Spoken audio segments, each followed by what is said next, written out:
Hey guys, welcome back.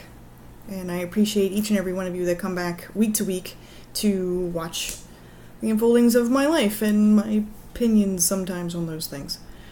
We all know what the big stories are this week that are permeating both my YouTube and Facebook feeds, and that is the United Airlines stuff. And I'm not going to be one of those that perpetuate it. That's pretty much all I'm going to say. My only opinion is I don't have one. I'm kind of tired of hearing about it. Everybody's had their opinions and shared the memes, and I guess I'm breaking its own thing by even mentioning it. But I'll tell you that I just don't have an opinion. I'm kind of meh. I believe it was yesterday we got the news that Charlie Murphy had passed away. It affected some more than others. And my heart goes out to the family in this difficult time. Earlier this week, I had an interview in my department for one of the departments in classification. It was a job that I had prior, and hopefully that I get it. I feel pretty decent about the interview. Pretty much feel the same way as I did when I went for it the first time. Hopefully, I'll hear about something later this week. In regard to whether or not I got it. And I hope, because of my prior experience, that Oz will look good. I wore my beautiful G-Man blue suit, the same one I will be wearing for Mulder, at MegaCon, which is a little over a month away. Super excited about that. And I guess the blue suit did its job, because people were joking with me about, I knew you worked for FDLE, I knew you were a Fed. So, I guess I made a good choice in the suit that I decided to use for Mulder. I would have dropped a Len for MegaCon. I just didn't feel right about it, or I'm kind of lazy, really. I'm not really motivated to continue making her. I know that I'm far from an artist, but an artist will definitely understand when you just lack the motivation to finish something and want to do something else. It's not that I love the character any less, I just probably not at this time. I'd rather put more effort into role-playing as Mulder, and hopefully my husband will, as Scully, kind of ping off of that. I'm inexperienced with role-play and stuff like that, so it's going to be its own walk in awkwardness for me. I'm very hard to stay in character. I just don't want to be perceived as out there and obnoxious and irritating to constantly stay in character. But I have some ideas, approach the Superman character and ask, from what I understand, you claim to be from a planet called Krypton. Can you tell us a little bit more about that? I am Agent Mulder, and this is my partner, Agent Scully, and the Stranger Kids will be there, and I'd like to be able, to role-play shortly, depending how long the line is. I don't want to take up too many people's times. Ask them about the Upside Down in character, without being an inconvenience, obviously. But we just plan to have fun. MegaCon is our home con. It's the first con that my husband has ever been to, back in 2012, and it's one that we just keep going back year to year to, we like it. It's a huge catch-all. We see a lot of different things.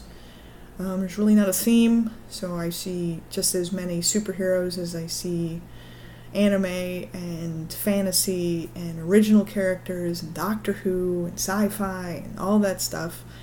So it's, for my husband and I, we have so many likes. We like so many different genres. It's a really nice con to go to because there's something for everybody.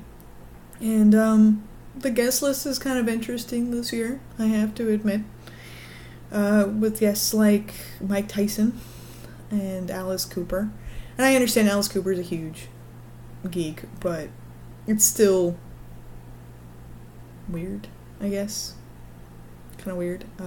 Tim Curry, as well as much of the cast from Rocky Horror will be there.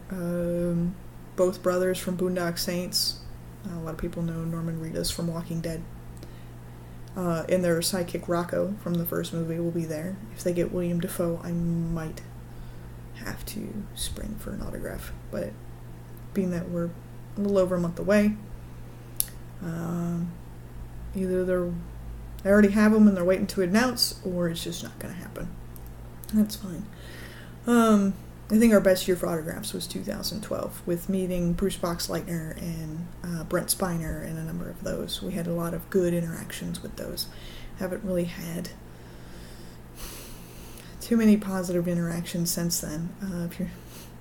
We've come to find out if you're not willing to pay, they're kind of meh. And I guess it may just not be the fact that we're not paying or have the money to pay. It may just be the people we're trying to meet. They just may be kind of meh. But this week we also celebrated our 10-year wedding anniversary this past weekend on Saturday. We went to Brevard Zoo. It was a beautiful day with a high of maybe 70. It was definitely cool in the shade. We arrived directly before they were feeding all the animals. So as we went along and saw the different animals, they were definitely more lively and we had different interactions than we typically see. The rhinos were particularly active because they're like, "Ooh, food," and scratchies at the... Sorry, I'm trying to scoot my chair forward. And the giraffes, there's like 5 now, including a baby. From up on top on the walkway, it seems like they're approachable, like they're not that tall, but then down on the ground you realize just how tall they really are. If there was any question about dinosaurs existing, holy crap. I did glare at a French kid at the alligator enclosure and fighting the urge to throw him in it because he's being particularly obnoxious. And I knew he was French because, well, he spoke French, so there was no generalization on my part. He was a very large kid. He was 14 and probably taller than both my husband and I. Very stocky. And he was like clapping and stuff and throwing sticks at the alligators below us he was trying to get them to move. And when they, shruggingly kind of lumbered, he was like getting la bouge, like it moved, like trying to get their attention. And all I could think of was Dudley Dursley, and I was like, you'll get yours in the end at some point, I'm sure.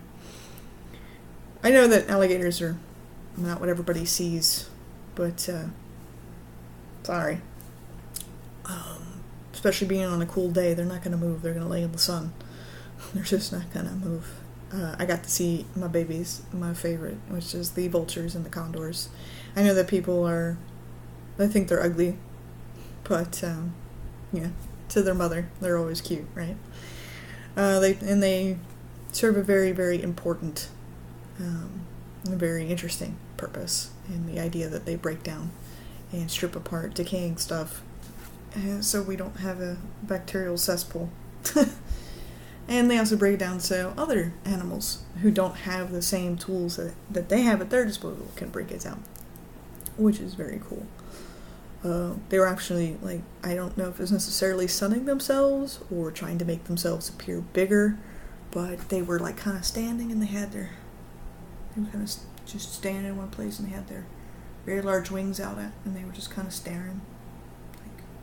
So if anybody has any inclination of what that is, of what that means necessarily, let me know in the comments below what that is. I've never really seen that, and I am woefully devoid in a lot of the behaviors because I don't always get to interact with them past watching them tear stuff apart on the side of the road.